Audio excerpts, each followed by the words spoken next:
had the surgery, have you? And then literally he was like, oh, let's have a look. And then he just, like, no glove, nothing, bang, and just looked at me like in the face, like, oh, yeah, it is quite a mass, isn't it? And then and he kind of like smirked, like he just knew what he'd done. You know, like no washing your hands, nothing. He just sat back down, like what the fuck? And then he was like, right, go upstairs and go and chemo. I was like, great. So it was just a weird encounter, and then we became best friends. He hates me. He actually talks about me in meetings. Apparently, Michelle told me, and he hates my toes. Every time, like, I'll be like, in bits, and then he'll all the people that come with him, you know, they do the walk round on the ward, and then he'll leave, and he'd just be like floating around. Bearing in mind he's like the main guy, and he'd just be like looking at me as if to be like, oh, I've really messed you up. Like, and I was like, what is wrong with you? And he's like, oh, we're a bit nasty, aren't we? Because I only got 2 days at home and then brought me back. Supposed to have a month at home. He was like, oh, it's a bit out of order, wasn't it? But laughing. I was like, you're a nutter. But yeah, he's like, why'd you do all that on your head? Idiot. Yeah. Mine would be when I shaved my hair off. So I read online that you'd like, when you start losing your hair, it's best to like bick it. Yeah. Because all the little hairs fall out. So my hair was coming out, shaved it off, and I said, to my best friend, I was like, you need to bick it. And she said, all right. And we bicked it. And then she's like, what is that on your head? And I just had a naughty little tan line right the way through my head. So my whole time bald, I just had this brown mark, looked like a skid mark right down my head. And that would have made us really belly laugh. A racing stripe. Yeah, literally. I didn't realise. Mine's similar with the hair actually, where like, I just remember waking up one day, and I was gone through a dream, I was like, when's my hair going to fall out, when's my hair going to fall out? I woke up and like, there was patches of hair on my pillow. I was like, what is that all about? Yeah. I literally went in the mirror and pulled a clump out like that. I was just pulling clumps of my hair out. It was, it was quite funny. Yeah. Hair all over the place. Do your hair before you go out, and you know, well, that bit don't look good, we'll just pull that bit out. Like, yeah. I know someone who used to do that, just pulling bits out, and then eventually it's just all patchy and look like a Did you pull your own pubes up though? I shave. I get a discount on that, is it Manscaped? There's only one ball. But I used to, pristine, like porn star level. So, I mean, I already had the tattoo on my head, and I'd only just grown some hair, and I was like, oh, typical innit? Because I just want to I had long hair. And then I was like, oh, whatever. And I went to he was like, are you sure you want to shave it all off? And I was like, look mate, just big clump. And he was like, oh. So I've got cancer, haven't I? And then he was like, all right. And then, you bick it. But the good thing is you don't have to shave or anything for ages. However long. Yeah, it's been like 2 years, I think. Yeah. And then I hate all that. And it all starts growing back. Oh God, I've got to shave it every day. Got to like keep on this now. Get like the frothy bum fluff on my head. Yeah. So. Yeah, I don't mind it. I was that way with shaving actually, because my job, I was like sort of clean shaven every day, and then it started growing back. It started chemo. It started falling out. I was like trying to shave it, I couldn't do it, but I was still trying. It must look really stupid. Like rubbery, innit? It's it's weird, isn't it? It's like when you're a kid and you try shaving and you're like, there's literally no point in it. But you want to do it anyway. But yeah, I hate shaving, so if anything, bring it back on. Bring back the chemo. Yeah.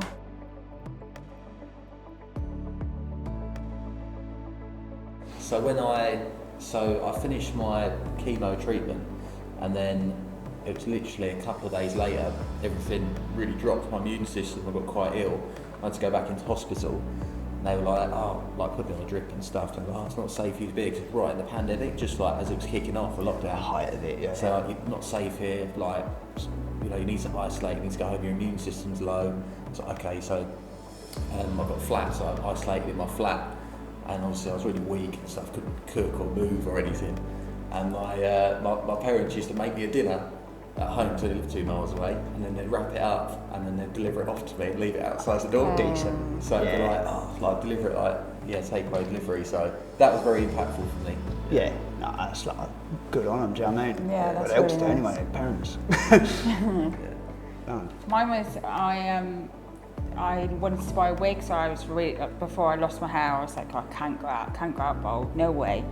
And the girls, I went to go to a wig shop, and the wigs that I liked was, the one that I liked was like £1,000. Yeah, they're well expensive. Yeah, really expensive. I'll have a look at one. And yeah, and I walked out the shop and like, I was like, oh, I really want it, but I just can't, you know, I don't know what's going to happen.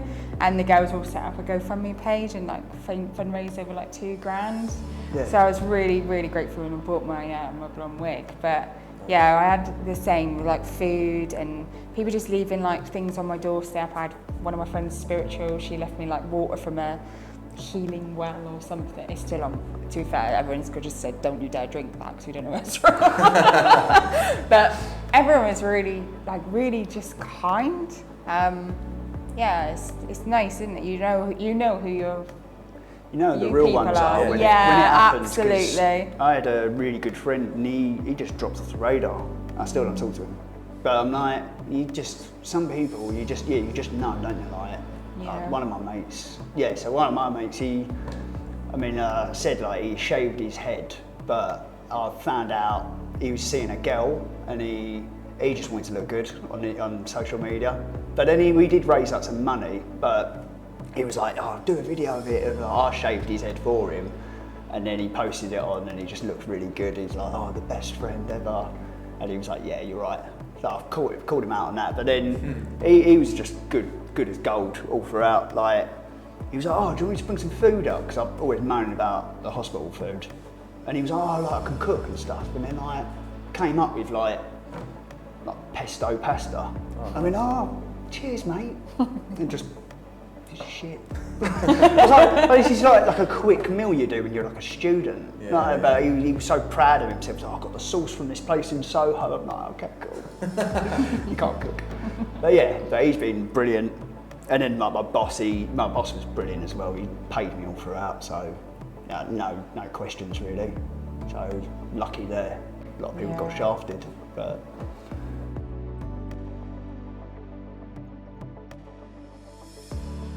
I've had loads as a woman. I think I've had people say when I first had my hair cut up, they're like, oh, you should keep your hair like that. I'm like, I'm about to lose it. I've had, you're so lucky you don't get periods. You're so lucky you don't get this anymore. Like, people actually say, oh, I'm so jealous that you don't have periods. And I'm like, all right, just have a bit of cancer, you'll be fine. I've had, a lot of that. Or people giving you their worst stories, I think. Like their horror stories and stuff, it's probably mine. But yeah, everyone's jealous of me because I don't have that, and my hair, that hurt because it really affected me initially. Not a lot, because I kind of just take the piss out of it myself a lot more. So there's nothing anyone said. The only thing that kind of wound me up was someone made a comment on one of my videos and they go, well, I can't do that because I've got real cancer. And I was like, okay. Real? Watch the other videos and you'll see how terrible my life was about a year ago. But like, other than that, my girlfriend accidentally once said, your days are numbered. But it was because I was pissing her off. And then she was like, oh, careful, your days are numbered. And we both looked at each other like, yeah, you're right. And then she was like, oh, God, like. But other than that, I think it just bounces off me. I don't care what people say, to be honest. Yeah.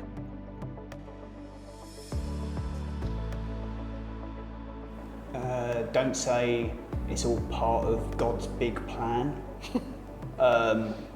Or what else does everyone say about? There's like the generic ones like, oh, he always tests his strongest soldiers, all that crap. Yeah. No, it's a weird way to test someone, isn't it? But like, or just talking about like, like you said earlier, I think, like someone's got another story, and it's from someone else, and it's like if you talk about, like, if you're supporting someone and they're talking about their problem with it all, just listen.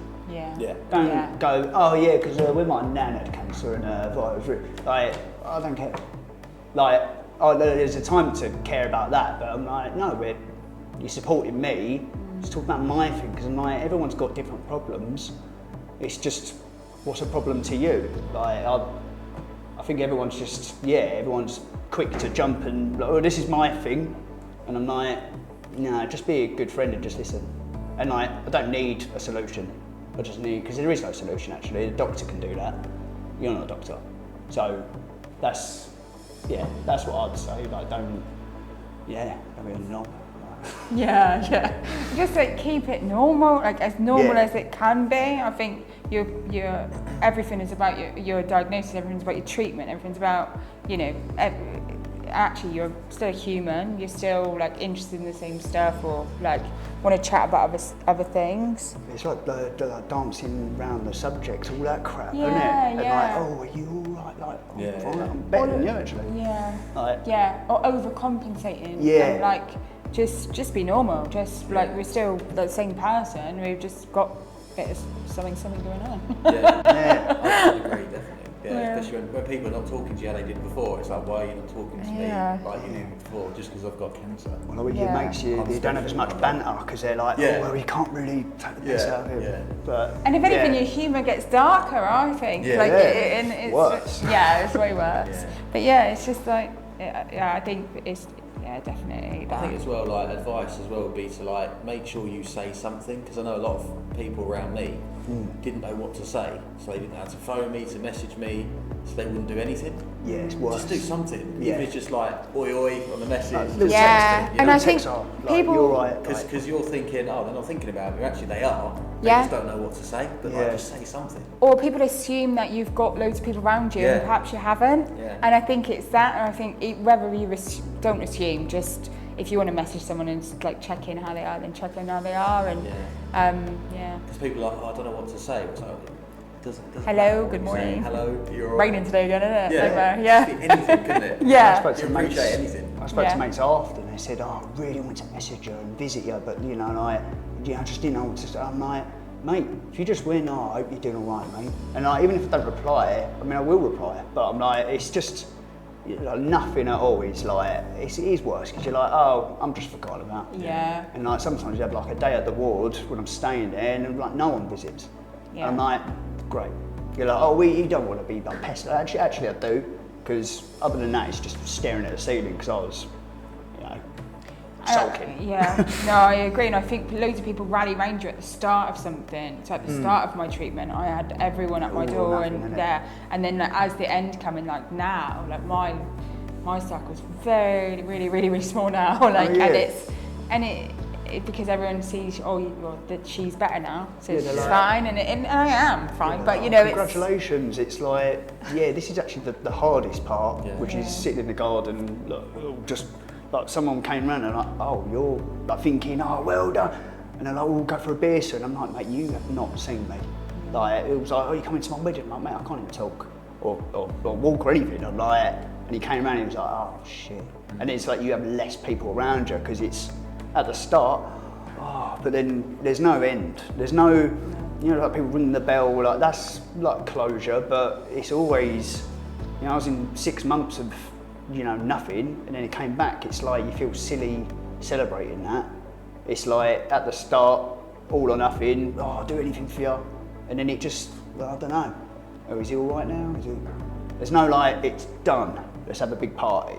I think it just goes on forever, the rest of your life. Yeah. Someone said to me once, it's like, oh, you're still living with cancer as well? Because it's like, yeah, you get cancer and then you get rid of it, and physically you look all right, and you go over treatment, but you've got to then learn to live the rest of your life as this new person. That's what I found. Yeah. Because I'm never going to be the person I was before. No. Your insight's different, your outlook on life is Yeah, different. If you try and be the person before, it's like you're in denial. Because Yeah. I tried doing it, and in the end I had to break up with my girlfriend because I was like, look, the grass isn't green on the other side. I'm never getting back to that. I'm different now, and it's just really unfortunate what's happened. That's all.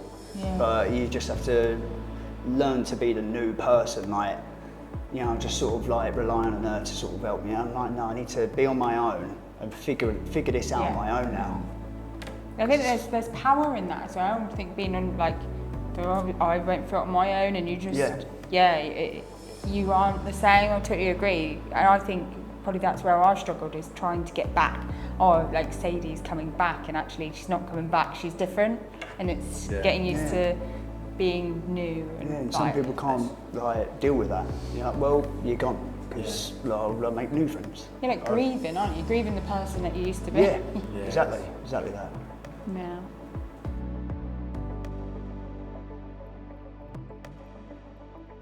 For me, a lot of it has been meeting people similar age that have been through the same thing. Like I've met you today, we've been chatting non-stop for like a few hours. I mean, I've it's like, this is actually helping me, like with closure on it, because it's like, oh, I'm not the only person in the world thinking and feeling this. And so, yeah, I just don't think obviously there's not many young people that get the same sort, and especially because we had the same sort of cancer as well. Yeah, it's quite, really similar. quite refreshing to actually exactly the same, meet up with someone the same.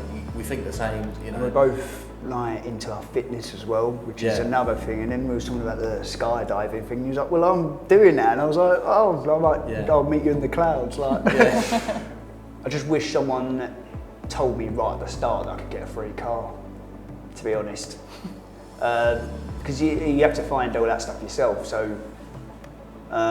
It was more like just other people telling me about stuff, because I spoke to you earlier and you was like, oh, I didn't get that.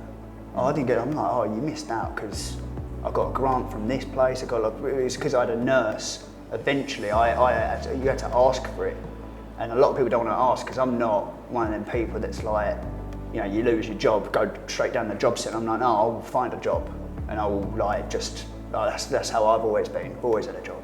I'll do anything. And I had to ask, because like, look, someone said you need to try and get, because you deserve it. And I'm like, yeah, I do actually. And then so I found out all these different things, but they keep it pretty quiet. Like personal independence payment. That's like it's the first time you've heard of it. Yeah. And I'm like, you could have maybe got that. Yeah. Or you could at least like you did BEP, didn't you? So what, like 9 weeks of like in that you could have got a Macmillan grant, 500 quid, and then another one you get 2, and then there's another charity that do a grant. Like they could have got all that stuff, all your travel paid for, all just little things like that. But they're really quite. They're like, just go to the Macmillan Centre. I'm like, okay, I won't ask for money. I don't know, like it's. Yeah. A bit gutted for you, like not getting it. To be honest, I mean, it just wasn't there. That you know, there was somebody that came round, one person that came round from one of the charities, Young Lives with Cancer, I think it was, and he, just sort of said, look, here's my details. That there might be some things we can get in place for you. But I think he left, and it all just sort of vanished. So I wasn't sure what entitlements I got. So when you said about today, I was like, well, you know, some of it you've got in it. So it's good that you got like for yourself, definitely. Yeah, definitely. I mean, it's helped me. So yeah. No, so I think like mine was that there was no, all the support was over the phone, and if it's a phone call, if I'm giving a leaflet, I'm totally ignoring it, or I'm not really taking it in. It's much better to do it face to face. So I didn't realise till about 3 days before my treatment started how intense my BEP was, and that I was actually going to be significantly poorly, because I thought I'd work through it, I'd drive there, and you know, all of those things. So I think I missed that, but there was also there was no support from my children. So the support in my local area was around, there was counselling for you, for friends or family, but not for anyone under the age of 18. So obviously my children weren't just have to deal with it. And so I've got a 12-year-old. She wasn't able to access anything or any support or resource, and I mentioned to Darren about I also sourced my own therapy. So I was previously having therapy before I had cancer, but at no point did anyone say, oh, we'll help fund your therapy whilst you still got me. I didn't want to change therapists because she knows my story. Yeah, exactly. So it was that as well, and there's no groups around, no one from around my age. It's just people that I met on the cancer ward. I found on the chemo ward, I don't know about you guys, but there's just nurses there and who are amazing, really fantastic. But actually, what would have been nice would be maybe someone to talk to on the days when there aren't many other people in, or someone lucky. I was lucky because I had one nurse that we used to have a chat, but it's not her job. Her job's to shower me and I'll just have a joke with her. But because we had a joke and that, she'd sometimes just come in. I'm like, you're dossing off because you can't bother to go. But she'd be sitting there and we sit there for an hour just chatting, having a laugh, nothing about cancer, just just having a laugh. And I was like, that helped a lot. I never got to actually say bye to her. I'm going to go and visit because I've just been like, I don't want to go on the ward. I hate it. It's like PTSD or whatever, but I need to do it. Like, face your fear, do it. And also, like, she went above and beyond. Do you know what I mean? She's like, do you want a McDonald's? I'm like, yeah. Just go to McDonald's and I just want to eat it. But like, do you know what I mean? And but they don't have to do that. Some of them don't even talk to you. And and then you feel like you're just like a piece of meat, and you just shower them, take your blood. You're just nothing, and you don't exist anymore when you get really bad, and you just. But yeah, but it's not down to them anyway. So I don't think so. I mean, like, it's just if they're just nice, then. But they should have someone come round and. I tried getting counselling, and they said no, you need to be like suicidal to get. Yeah. But it's all down to the funding. And the same, like we were talking about earlier, like holistic therapies and that's not like routinely offered, is it either? No, I got a phone call and it was crap. He wasn't even a therapist. It was just someone that had similar. But I was like, this is. They did massage, and like where I'm from, they've got a centre called the Mustachey, and they do massage, but the wait was 2 months long, and I was like, well, by the time 2 months comes, I'm not having chemo anymore anyway. And I was on a waiting list. A waiting list to do that. Unless you are like, they're like, oh no, he might kill himself. That's the only time they're like, and then you're like sectioned. Yeah. Do you know what I mean? But that's what they told me. They went, because you're not that bad. I'm like, you don't know that. And I could just like have a complete mental. Do you know what I mean? And it's like they said, but you're not a danger to yourself at the moment. But preventing you from getting to that point would be better. That's the point. Yeah, if you have the prevention. My therapy sort of sounds like a bit later than yours, so it was like probably a year after I finished treatment. That's when I had a bit of a breakdown, and it was like friends, and they were like, "Oh, you thought about speaking to Macmillan?" And I wasn't aware that they had like a therapy like option. They just look on the website. I booked in. Similar to yours by the sounds of it, I think it was like 10 sessions. Yeah, 10 sessions. It was in COVID, so it was on the phone. But for me, it actually really helped me because I had all this sort of stuff, mixed feelings floating around, and so I was like, what is all this? Yeah. And it's only when you sort of talk to someone, break it down over that period, and you sort of get to grips with your feelings and stuff. Yeah, or just saying it out loud. Yeah. Like, because therapy, people think therapy is like, oh, you're fixing it. No, you're not fixing it. You're looking at it with a different light. That's all. You're just like, what's happened's happened. But you're looking at it differently. You're not going in all resentful and, well, why me? Well, why not me, actually? And it's actually made me a better person. But it's just you got to, do you know what I mean? That's what therapy is. But I do think if you have a crap therapist straight away, it puts you, because I was really like, well, what's the point in that? Yeah. I just had someone really talk me into it. I've also, I don't know if you've seen it as well, there's a hospital, I'm at Colchester, they've got a cancer wellbeing centre there now, and they offer different sessions to help you cope, and they did a gong bath session. Have you got a wellbeing centre? Yeah, we've got, it's called the Mustachey, but I don't think they do a gong bath. They did a gong bath taster session, somebody from the Buddhist centre came down and gives you essentially like, what's this rubbish? Yeah. Sat there in this chair, and I was like in this trance for a whole hour. Lovely. I was laughing and crying, and afterwards I felt amazing. So yeah, nice. That's really helpful. And they do a little 15-minute clip on YouTube that I found. So when I'm feeling anxious and stuff afterwards, I listen to that and then I go sleep, and it's great. Yeah, I find that they try to do it where I am, but again, people want it, like reflexology and things like that. Like they're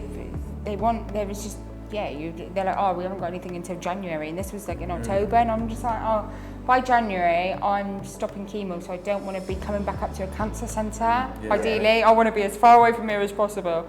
And I think it's that there's an opportunity there to help, and like there's nothing for my age. Like I was 33 when I got diagnosed, and then I met like one other person that was younger or the same sort of age. And that's that. You can do yoga, or if you want to come and do Pilates or reflex or whatever. I don't want that. I want a coffee. I want to sit and chat and have a coffee and a chin wag, and that's what I want, with people that are like-minded, same age, and similar set of circumstances maybe. But I think that's what they're missing down where I am anyway. Thank you. Just a couple more. Wait, what's the one thing no one tells you about receiving a cancer diagnosis? That be it mental, physical, symptom, how hard chemo is, I don't know, just what one thing no one prepared you for? How funny it was going to be. I don't know. I thought it was going to be a lot worse. I mean, then certain treatments were worse than others. The first one, I was just like, like you know, I've got a couple of tattoos. I don't know if you've noticed, but when you first go for a tattoo, you're like, oh, it's got really hurt. Oh, it's got really hurt. And then like, they do it, and you're like, oh, this is actually not that. It's just what everyone else has said, because everyone's different with things. Or you go paintballing when you're a kid, and you're like, you get shot, you don't even realise. But I thought, oh, I'm gonna get shot, it's got really hurt. And it was like, same with chemo, I was just thinking, got the drip, and I was like, and they're like, right, you ready to like start and I was like, okay, I'm just thinking, I'm gonna like, it's good. And I was like, I'm kind of fine. But then I think, you know, it didn't work. So maybe if I'm like, different chemos were a lot worse. But yeah, I don't know, just I was expecting more with the first lot. I don't know. I think I agree with you in a way, although the chemo was horrible, there were actually some days there was good. Yeah. And so I went into it really fearful, going, oh, I'm going to be so poorly, and some days I was, but some days I wasn't, and some days I was doing weird stuff like decorating my house, and you know, steroids kicked in, and I was just being silly, but you know, and you felt good, and you felt like some days I was like, my mood was like amazing, and I was happy, and all of that, and so I think I thought it was going to be a lot worse, again, like you, like a lot worse than what it is, and then people, even when you just said that, I was like, were you saying that? But actually it does make sense, because you do make it like it's catastrophic in your mind, like, oh my God, I've got cancer and I'm going to be... Yeah, I overbuild things in my head. That's why it's like, oh, actually, this isn't really this isn't just as bad as it. and I think that, and like having that mindset and that, like, but I don't know, it's just... Yeah, I think like now, like I don't give a shit now, and I go, we'll just go with it, see what happens, don't mind. Let's see how it goes. It's like it changes your perspective, isn't it? Just go in the moment, and you're a bit more risk taking on stuff you do. It's mine would probably be I don't know, like, you know, when you go to school and then you revise for an exam, and then you have an exam, and then it's like GCSE's like, right, you got a C, all right, you passed, it's done, right, let's move on to the next one. Yeah. If I'm like with cancer, you get diagnosed, you're like, right, okay, if we go through chemo, get the all clear, then it's done. It didn't, and then it's like, no, it's not done. It's just starting, like your journey is just starting now to your new self. Mm-hmm. So it'd probably be that once you're diagnosed, that's kind of it, that's like a new day. Your life is never the same again. Like no matter what that looks like for you, like, it changes, Like so internally you change. Internally, and like, when you, like, if you know it before cancer and you see people or know people with cancer, you obviously don't know what they're feeling and thinking. You're like, oh, they're right now, you know. Yeah. But then when it happens to you, you're like, actually, you might look right, but it's, you know, you're different. So that's probably the thing I've learned. And as well, I got told, and as soon as it's me, I was like, okay. Like you just think, oh, cancer, that's the worst thing ever. But like, as soon as it was me, I was like, oh, like, it's me, isn't it? And I was just sort of like having a laugh, because I'm like, well, it doesn't mean I'm just gonna, now I'm, like, I was just wait until I get to that point, but I don't know, maybe just didn't compute. I sat at dinner table with my friends, there's 4 of us, and I said, well, take one for the team, I'm 1 and 2, so sorry, it's one of you again. And they were like, oh my God, what? Like, whoa, I have to, and I think, I think jokes in it. You're like, oh, I've already done my bit, but The other thing as well, I'd love to feel, it's a bit of a weird one, but like, obviously we all know what we're all feeling because we've all been patient, so we can kind of relate to what we're saying and thinking. But like, I've got family members that are really close to me, and I will never understand what it's like for them to feel what they were feeling. For me, that's it. A bit like what you just said about, I'm glad it's me. Yeah, because I'm strong enough to do it, and I'm glad it's not my brother or other brother. Or I hate watching other people with it. Yeah. Do you know what I mean? And all the people I've known that they've all died. So I'm like, oh God, like you know, a little bit like, well, I don't know. I'm surprised I'm still going, but like, I was like, oh, right, it's not actually as bad as I thought it was going to be, sort of. But then I'm also like, I wish it kind of flopped me right at the start, because all the people I know that had a real bad time on the first treatment I had, well, they're all fine now. Like you did BEP, didn't you? And you did BEP, and you are, you know, clear, essentially. It's like your body's fighting against and the like, chemo. I didn't even touch the sides, and I'm like, well, maybe that's why it didn't work, because everyone else, look, when I had the high dose, I had all the things that people were having from BEP. I'm like, and that was like so many treatments later, and then it went for a bit. So I'm like, oh, maybe because it flopped me. Like, you know, I was like, that's why it's done its job. But it was just like, I don't know, it was like my body already had like a tolerance to that. Maybe it's just all the abuse of drinking for years. I don't think people need to go and drink loads of alcohol to get their immune system. Exactly. Maybe it was that, but yeah. It's interesting though, like you said, if you had the first lot and it didn't work and you felt well. Yeah, I never thought I'd be going for runs while on the day of having chemo, going to the gym, then running and just like there, like, and climbing a mountain and stuff like that. That's why almost a bit of an ego, but I was like, oh, I'm like Superman. I was like, I'm gonna go out, I'm gonna have a drink, I'm gonna do this, I'm gonna do that. Like, but the night before chemo, I'm having a, like, you know, just like, yeah, it's probably why it didn't work, to be honest, but just kind of pushing it a bit. You know, it's like, you're supposed to be scared of this, and I just won. But I mean, I was just one acknowledging it. It's just it's distracting yourself, and it's easy when all your friends are going, God, how are you doing that? And I'm like, my head's going massive, and I'm like, yeah, because I'm built different and all that crap. I'm like, I'm not. All human beings would like just, I don't know. So yeah, learned my lesson, because still got it.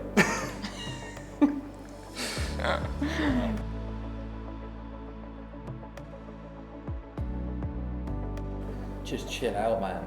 Like, yeah, you don't need to run every day. You don't need to. I'm similar to you. Like, training every day. You're in this fight. I wish I'd have kind of like relaxed a bit more into it. If that makes sense. No, like I was all stressing about, you know, but really just relax into it. Like, just, you know, do what you got to do. Don't worry too much.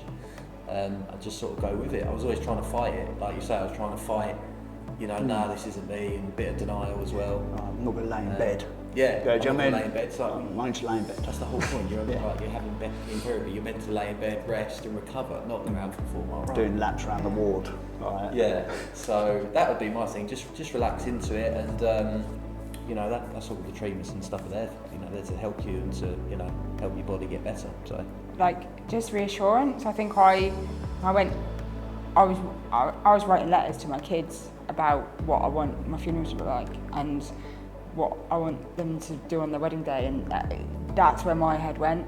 And because I felt so poorly, although my prognosis was fine, I felt really ill, and so I went down to that, and I talked to my friends about my funeral, and I did go catastrophic, and I didn't need to. And again, giving yourself permission to be poorly and to lay in bed, do what you can. Don't feel like you need, like, I think because I was off work sick, I felt like I needed to be productive and like get stuff done and do things and prove to everyone how I was like super. I remember going out one day and I wore my wig and I put my face on and I did a little selfie on Instagram, as us girls do, and I'm like, by 12 o'clock I was at home sweating, makeup off, feeling sick, eating like lemons or something, and I'm just like, you don't need to prove yourself to anyone or anything, just be you, like, and I think that's probably what I would just,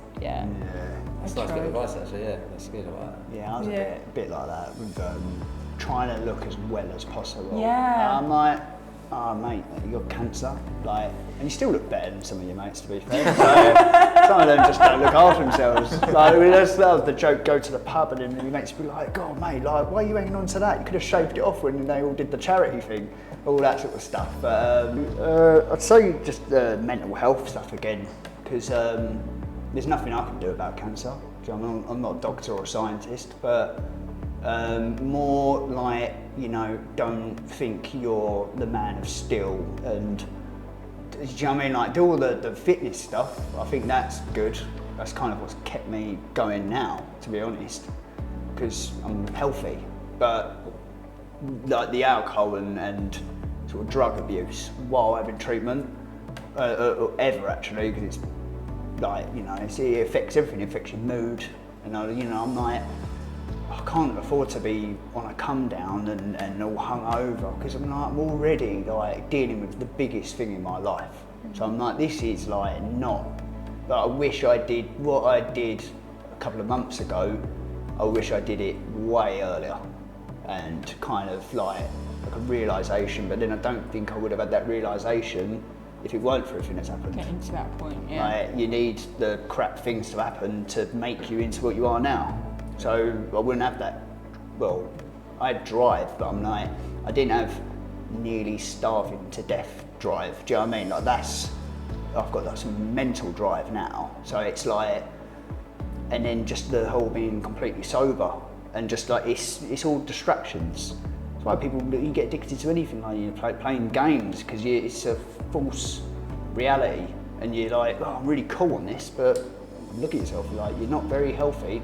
Like, and that's what alcohol is. You go to the pubs with your mates, I guarantee you cut all that out, you will have nothing in common really with half your mates, because they're just drinking buddies, and you're all sitting there, all waiting for the weekend and it's like, well, we've got cancer, yeah, we'll have a massive blowout, because I don't want to think about what's going on. Let's go and climb a mountain, because I feel completely normal now. I'm normal doing that. And then go the next day on the ward, straight back to reality. And I'm still sort of doing it now. I mean, I've just booked a holiday. And then like the day after I start the next treatment. But I'm like, I'll be happy that I've done that, to be honest. But it is still distractions. It's still, but the difference is now I'm just staring it in the face and acknowledging it, and talking about it. I wish I had therapy from the start, but like I think you were similar as well. Just dig deep. I'm a man, and I ain't telling me I'm in battle mode. Yeah. Like, you know, you can. You maintain it. You don't just wait till at the end all the bad things have happened and now I'm going to get it all out. No, you do it as you go, because it, like you said, and yeah, I had like a massive mental breakdown, and then it wasn't even cancer related. It was everything from my life all resurfaced, and I was like, God, I was like going to sleep really early because I was like knackered from that. Just like I couldn't even talk. Just like, I've just got nothing left. And I was just like, yeah, I would have just done that differently and just cut all that out. All the distractions. Just, yeah, acknowledge that you've got it. The thing is that it's all a learning curve, isn't it? Like, no one's perfect. Everyone has their different, you know. Yeah. But that's part of the journey, isn't it? For working out what you do better next time from what you've done before, so. Yeah. I think like now, like the stuff that I've learned about myself, there are people that I know that are in their 50s, 60s, 70s that ain't got a clue about themselves. And I'm so glad I've learned it now. Yeah.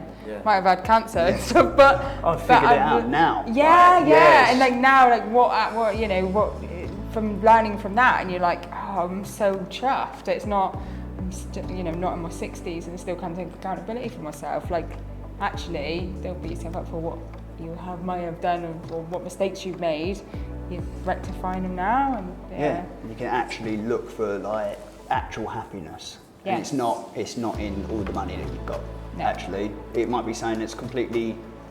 Do you know what I mean? You completely change your priorities and everything. And I'm like, yeah, no, I'm quite glad it's happened. And still, I just kind of want it to be done now. But because I know the path I'm gonna, you know, just let it happen, not forcing everything. Teaching you to like, you're not in control of it. And that's probably the best thing about cancer. You're not in control of that. You just have to accept it, and Yeah. loads of people just can't accept it. Thank you so much. Thanks. That's good. Thank you.